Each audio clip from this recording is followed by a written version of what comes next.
Na ndio tulikataa ile maneno ya wale walikuwa wanatupangia mambo ya shares. Kusema kuna watu permanently wanafaa kukaa nje, ni kupaguliwa miaka yote. And that is why I am confident and I speak straightforward that we must get rid of the politics of ethnicity, division, ile siasa ambayo ni ya ukabila, siasa ya chuki, siasa ya kubagua watu wengine. Hiyo siasa tunataka kuondoa katika taifa letu la Kenya.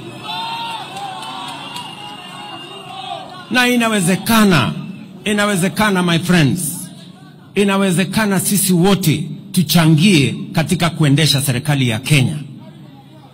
Inawezekana.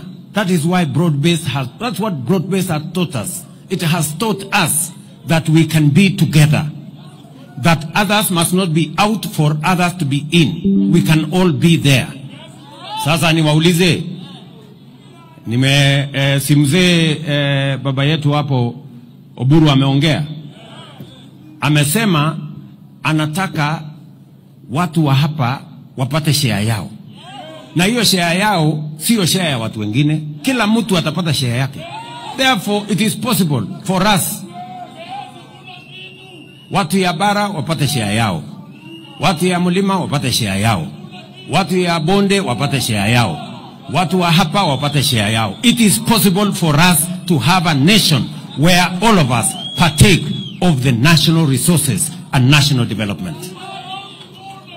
And we must get rid, and I agree with Junet, we must get rid of the past formulas that skews development to one part and against other parts.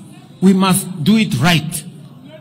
And that is why hata huyu chairman wetu sasa wa budget, huyu Mungwana Atandi, mimi namwambia Atandi, hata kama wewe sasa ndio utapanga mambo ya budget, uhakikishe na sitakuruhusu ubague mtu yeyote.